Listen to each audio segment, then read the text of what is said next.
అమ్మా ఈ 2000 వేలు పట్టుకోవే. పెళ్లి ఎప్పుడు అవుతున్నారా? ఎవరి పెళ్లి? నీ పెళ్ళా?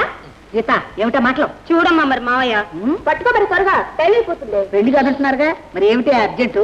అది కాదమ్మా, ఇవాళ బావులు తెచ్చిన డబ్బు ఎవరు తీసుకోవాలి అని పందెం కాసుకున్నాం. త్వరగా పట్టుకో మరి. ఓహో, అలా అయితే వేలు పట్టుకోక్కర్లేదు, రోజులాగా డబ్బు నేనే తీసుకుంటాను.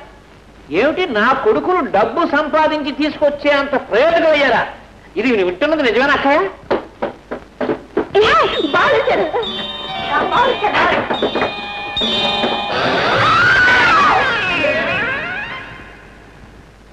ఏంటి ఏమిటి, ఏమైంది? ఏమిట్రా నాయన తలుపులు వెనకాల చేరారు? వెంటనే లోపలికి. ఆరంగులున్నారు. మాకేదో భయం వేస్తున్నట్టున్నది.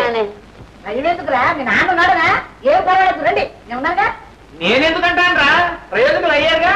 రండి నాయన, ఈ శుభదినం కోసం నేను ఎదురు చూసింది. రండి బాబు.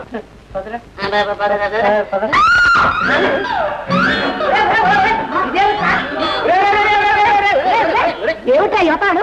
ఈవేళ నీకు ఎక్కువ డబ్బిద్దామని దాన్ని మావయ్య పడుకున్నారు, బిడ్డ చంపేస్తారు.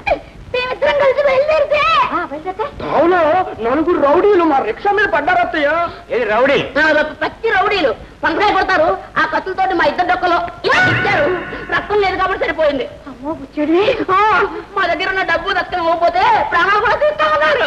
నువ్వెక్కడ బాధపడిపోతావు అని అందుకనే ఆ డబ్బు దక్కం వాటీలు ఉంగరాలు వాళ్ళ చేతుల్లో పెట్టి ఇద్దరం చెరువు నమస్కారం పెట్టి అక్కడ రా తెలివితేటలు. తమ్ముడు, ఆ టైంలో ఎవరికి మాత్రం గెలుగుతాడు, ఏం చేయగలుగుతారు? నువ్వు మాట్లాడితే అర్థం లేకుండా మాట్లాడతావు. ఏ పోలీసు అని తెలవద్దా? ఏంటి ఇక్కడ ఇక్కడ రే, ప్రాణాలతో బతికి బయటపడ్డారు, ఊరుకో, అంతే చాలు. చూడు, స్నానం చేసి మంచి బట్టలు వేసుకుని అన్నం తింటున్నారు. అలాగే